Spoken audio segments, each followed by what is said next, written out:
चलिए, आज पहला वीडियो अपलोड कर रहा है दिलशाद है। आप इसके चैनल को सब्सक्राइब कीजिए, लाइक कीजिए। और आज का पहले वीडियो में सबसे पहले जो है आज हम एफ और आर के बीच में एक संबंध जो है वो लिखने जा रहे हैं, इसको डेरिवेट करने जा रहे हैं। एफ जो इक्वल है वो r/2 के, या आप इसको ऐसे भी लिख सकते हैं कि r जो है वो इक्वल 2f। ये दोनों दर्पण में होता है, आप अवतल में भी सिद्ध कर सकते हैं, उत्तल में भी आपको सिद्ध करना है। तो सबसे पहले आज हम जो है अवतल दर्पण के लिए हम इस रिलेशन को देखते हैं।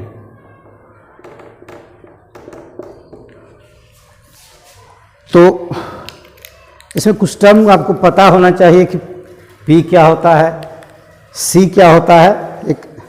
एक हम रफ आपको जो है बता देते हैं कि आप सबसे पहले जो है एक कनकेव मिरर आप ड्रॉ कर लेते हैं, अवतल दर्पण आप बना लिए।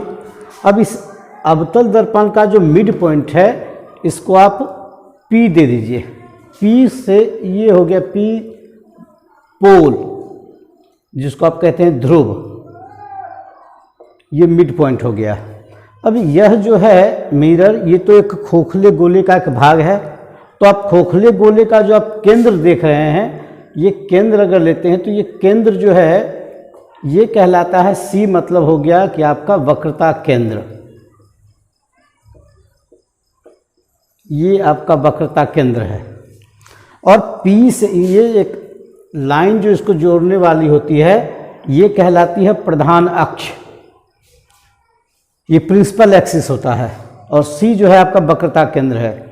और P से C की जो दूरी होती है, PC को आपको याद कर लेना है कि यहाँ से यहाँ तक की जो दूरी होती है वो कहलाती है रेडियस,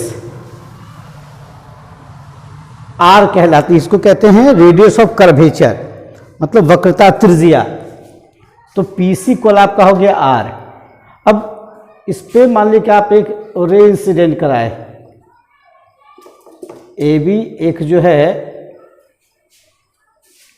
आपतित किरण है, दर्पण पर पड़ने वाली है, और यहाँ से यह जो है रिफ्लेक्ट होकर के जहाँ से जा रही है इसको आप कह सकते हैं F। अब यहाँ से PF की जो दूरी होती है वो PF जो है वो कहलाती है फोकल लेंथ। F जो है, F का मतलब हो गया कि फोकल लेंथ, फोकस दूरी हो गई है आपकी। यहाँ से हम इस पर क्या करते हैं कि लंब डाल देते हैं।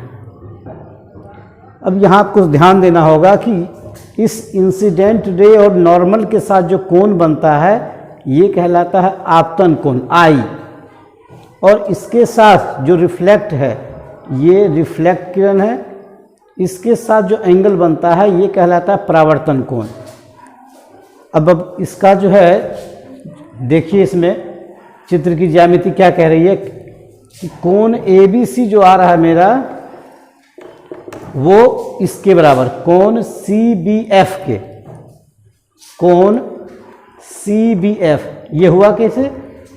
आप परावर्तन का नियम देखे होंगे। परावर्तन का नियम क्या कहता है कि आपतन कोण और परावर्तन कोण दोनों बराबर होता है। इसलिए हम क्या लिख दे कि कोण ABC इक्वल हो गया कोण CBF, यानी कोण I जो है वो कोण R के बराबर है।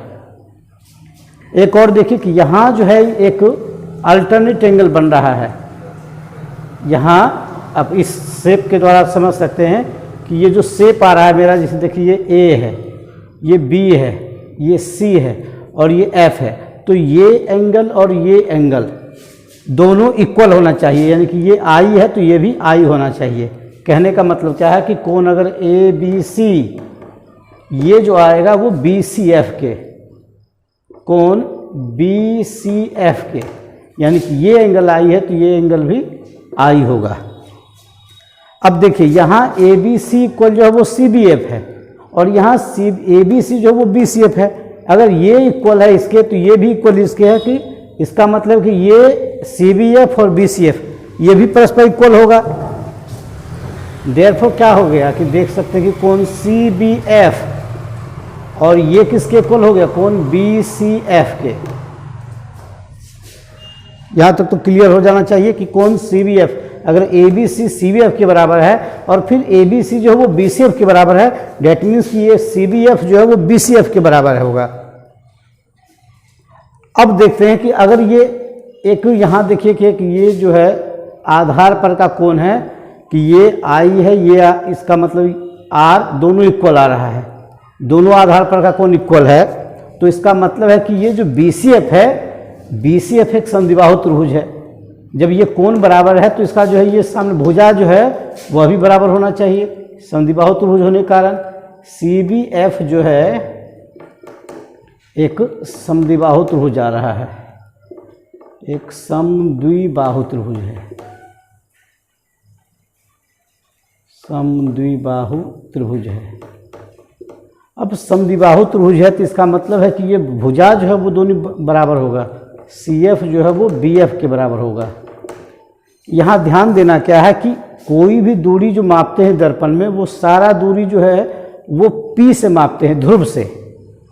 तो इसके लिए हमको करना क्या होगा कि अगर हम इसका जो विड्थ है, जो इसका द्वारक है, इस द्वारक को कम करना होगा। तो दर्पण की चौड़ाई जो है अगर बहुत कम हो, दर्पण का द्वारक जो है, द्वारक आप इसको विड्थ लिख सकते हैं, अत्यंत कम हो। अब इसको जैसा हम मिटा देते हैं, थोड़ा सा साफ करना होगा।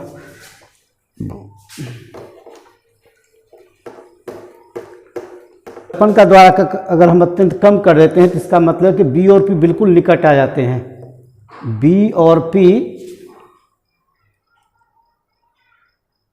अर्थात इसको हम कर सकते हैं कि बी और पी अत्यंत निकट हों, बी और पी अत्यंत निकट हों। तो अगर बी और पी अत्यंत निकट होगा कि इसका मतलब हो गया कि जो जहां हम बी एफ लिखें, बी एफ इक्वल हो गया पी एफ के। अब यहाँ समझना क्या है कि देखिए पी सी जो है एक लाइन अगर हम देखें इसमें कि यहाँ पी है, ये आपका सी है, यहाँ आपका एफ है, तो इसका मतलब है कि पी एफ और सी एफ मिलकर के पी सी हो जा रहा है। पी सी इक्वल जो आपका हो रहा है वो पी एफ और सी एफ के योग के बराबर।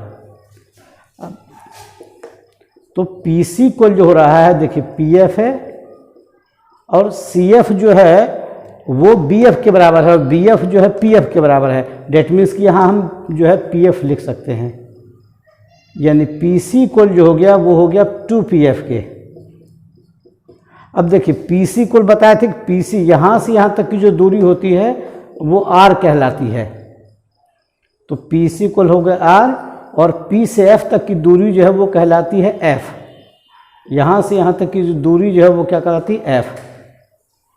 तो ये हो गया 2f, एक आपका यहाँ आ गया, और अगर f निकालें f तो ये है r/2 के हो जाएगा। ये आपका दोनों आ गया।